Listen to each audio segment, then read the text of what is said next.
Hello everyone, I am Minmoy Das, Assistant Professor of W Department of Vision Education Research Foundation, Viva Distribution. আমি আগের ভিডিওতে power system 1-এ 2023-এর MAKAUT question পেপারে group B কিছুটা question solve করেছিলাম। বাকি কোশ্চেনগুলো আমি এই ভিডিওতে সলভ করব। So first question, so that Gmax by Gmin is a single core table is equal to the capital T by small t. So আমাদের অ্যান্সার হচ্ছে আমাদের ফার্স্ট এটা হচ্ছে আমাদের একটা আন্ডারগ্রাউন্ড টেবিল, তার মিডিল পয়েন্ট থেকে ইটু ডিস্টেন্স ডি বাই 2 এবং এটার ডিস্টেন্স আমাদের D by capital D by 2। So আমাদের আন্ডার অপারেটিং কন্ডিশন হচ্ছে একটা ইলেকট্রিক কেবিলের মধ্যে ইলেকট্রোস্ট্যাটিক ফোর্স এবং এটাকে নোন হচ্ছে ডাইলেকট্রিক স্টেজ বলে থাকে। So dielectric stage at any point in a cable there is never depend effect হচ্ছে potential gradient at that point. So হচ্ছে কটা কন্ডিশন হচ্ছে একটা সিঙ্গেল কোর কেবল, তার diameter d, the inner set diameter capital D এবং electric intensity at point x metre from the center of the cable থেকে, তাহলে সেক্ষেত্রে ইলেকট্রিক স্টেজ potential intensity আর potential gradient কত হবে? E is equal to q by 2 pi epsilon 0 epsilon r into x at the whole per meter. তাহলে মানে হচ্ছে কি একটি density is equal to the potential gradient. তাহলে potential gradient at a point x meter the center of the cable যদি করি তাহলে কি হয়? g potential g equals to ex, তাহলে g এর value equals to q by 2 pi epsilon 0 epsilon r x at the whole per meter. So এটা equation 1। তাহলে potential difference যদি দেখি v যদি বলি তাই between the conductor and inner set যদি সেটা ব্যবহার করি তাহলে v ইকুয়ালস টু কি হচ্ছে q by 2 pi epsilon naught epsilon r log e capital D by small d। তাহলে q পাচ্ছে কি আমাদের 2 pi epsilon naught epsilon r মানে অ্যাবসলিউট পারমিটিভিটি আর negative permittivity v by log e capital D by small d. So this is the two equation. The two equation এর মধ্যে যদি যদি এক্সপ্রেশন 2 তে যদি এক্সপ্রেশন 1 এ ক্লিক করি তাহলে g এখানে হবে 2 পাই epsilon naught epsilon log b epsilon v by log e capital D by small d by 2 pi epsilon naught epsilon r x। সেটা করলে পাচ্ছি কি v by x log e capital D by small d the volts per meter। তাহলে এখানে দেখতে পাচ্ছি কি যে potential gradient is inversely proportional তার সাথে ডিস্টেন্স x এর সাথে। তাহলে পোটেনশিয়াল ম্যাক্সিমাম কোন হবে? যখন x এর ভ্যালু মিনিমাম হবে। তাহলে x এর মিনিমাম কোন হচ্ছে আমাদের এই পয়েন্টটায়, মানে d by 2 small d by 2। আর পোটেনশিয়াল গ্রেডিয়েন্ট মিনিমাম কোন হবে? যখন x এর ভ্যালু ক্যাপিটাল D by 2। তাহলে ম্যাক্সিমাম পোটেনশিয়াল গ্রেডিয়েন্ট কত? Gmax by 2v, x এর জায়গায় d by 2 বসাচ্ছি আমরা, তাই 2v d log e capital D by small d। এবং মিনিমাম পোটেনশিয়াল গ্রেডিয়েন্ট কত হচ্ছে? g metre 2v by capital D log e d by capital D by small d। তাহলে এবার দুটোই ম্যাক্সিমাম Gmax by Gmin করলে আমরা পাচ্ছি 2v small d log e capital D by small d and 2v capital D log e d by small d is the answer is d by 2। সেটা হচ্ছে আমাদের prove হলো। Next question হচ্ছে dot a phasor diagram of short transmission line for lagging power factor, leading power factor and unity power factor. So আমাদের এটা হচ্ছে আমাদের short transmission লাইনের ইকুইভ্যালেন্ট সার্কিট, এখানে আমাদের কিন্তু ক্যাপাসিট্যান্স থাকে না। সো আমাদের থাকছে সেন্ডিং এন্ড ভোল্টেজ থাকছে, line resistance, inductive reactance and receiving and voltage. তাহলে এখানে যদি লুপ ইউজ করি, তার যেহেতু সিরিজ সাইড কারেন্ট যেহেতু সেম পাস করবে, তাহলে সেক্ষেত্রে আমরা যদি কেভিএল ইউজ করি তাহলে পাবো কি VS equals to VR plus IR plus J I XL. এবার আমাদের এটা দিয়ে করবো lagging power factor, leading power factor, leading power factor, phasor diagram. First আসছে আমাদের ল্যাগিং পাওয়ার ফ্যাক্টর। যেহেতু আমাদের সিরিজ সার্কিট, আমরা কারেন্টটাকে আমরা রেফারেন্স করেছি।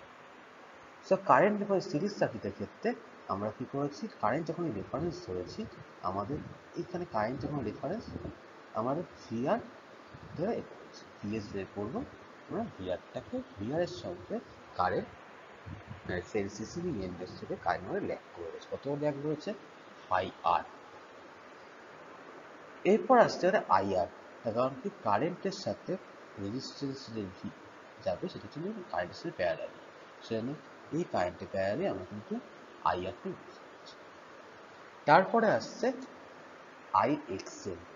সো এক্সএল কি হচ্ছে, যে যদি 90 ডিগ্রি আমাদের লিড অ্যাঙ্গেলে থাকে আর এর সাথে, সেজন্য 90 ডিগ্রি আমরা কিন্তু 90 ডিগ্রি অ্যাঙ্গেল দিয়ে আমরা কিন্তু ইউজ করেছি এক্সএলটা। তাহলে পেয়ে গেছি আমার VR plus IR plus IXL, এই দুটো তিনটে কানেক্ট করে পেয়েছি আমরা VS, is the phasor diagram of lagging power factor. Next আমাদের হচ্ছে ইউনিটি পাওয়ার ফ্যাক্টর।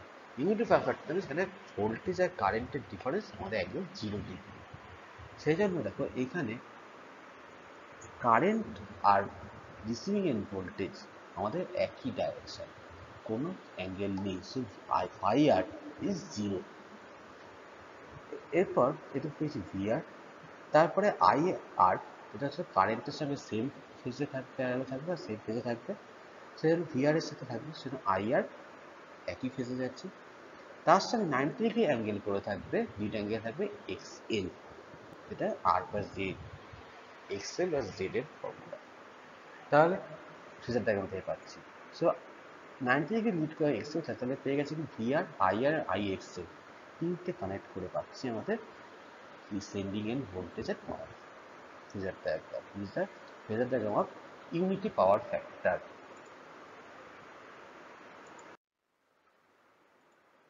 নেক্সট হচ্ছে phasor diagram of leading power factor. Leading power factor কি, কারেন্ট ভোল্টেজের থেকে লিড করে। তাহলে এইখানটায় দেখো কারেন্ট যেটা আছে বা ভোল্টেজ ল্যাগ করে কার থেকে, কারেন্টের থেকে। কোন কারেন্ট? রিসিভিং এর কারেন্ট। তাহলে এখানে কারেন্ট যেখানে আছে তার থেকে ফাই আর ল্যাগ করে আছে ভিআর, রিসিভিং এর ভোল্টেজ। তার সঙ্গে আছে কি আইআর, আইআরটাই কারেন্টের সঙ্গে প্যারালালি হবে, সো ভিআর থেকে পাচ্ছে আইআর, আর আইআর হচ্ছে 90 ডিগ্রি লিড করবে এক্সএল আইএক্সএল, এই তিনটে যোগ করে পেয়েছি আমরা হচ্ছে ভিএস।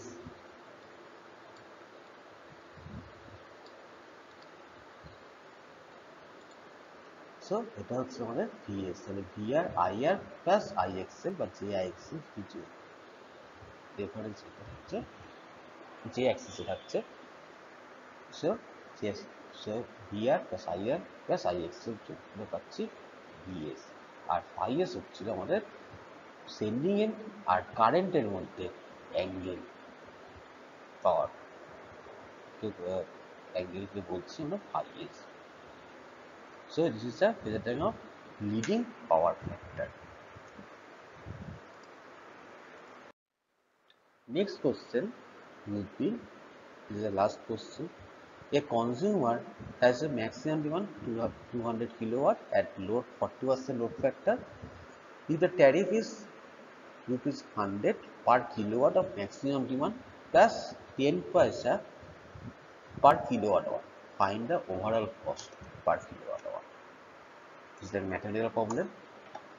So first তার জন্য ফার্স্ট বের করতে ইউনিট কনজিউম পার ইয়ার কত, সেটা করতে maximum demand into load factor into hour in load factor into hour in year. তাহলে কত আছে ম্যাক্স ডিমান্ড কত আমাদের কোর্সে বলেছে 200 কিলোওয়াট, লোড ফ্যাক্টর কত 40% মানে 0.4, আর আওয়ার্স 365 ডেজ নর্মালি ধরে দিয়েছি এবং তার সাথে 24 আওয়ার্স মাল্টিপ্লাই করলে পাচ্ছি 8760।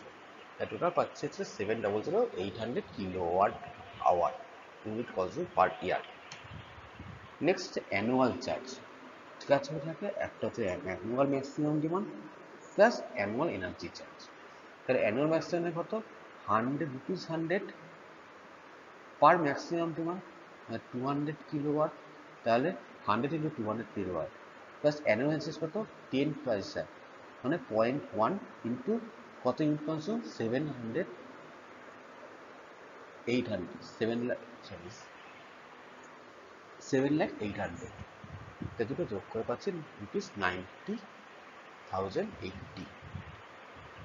তাহলে ওভারঅল কস্ট পার কিলোওয়াট আওয়ারে কত, আমাদের unit annual charge by unit consume per year করলে মানে অ্যানুয়াল চার্জ আমাদের ₹90,800 and unit consume per year 7,800 করলে পাচ্ছি 0.1285 রুপি, মানে 1 টাকারও খুব কম।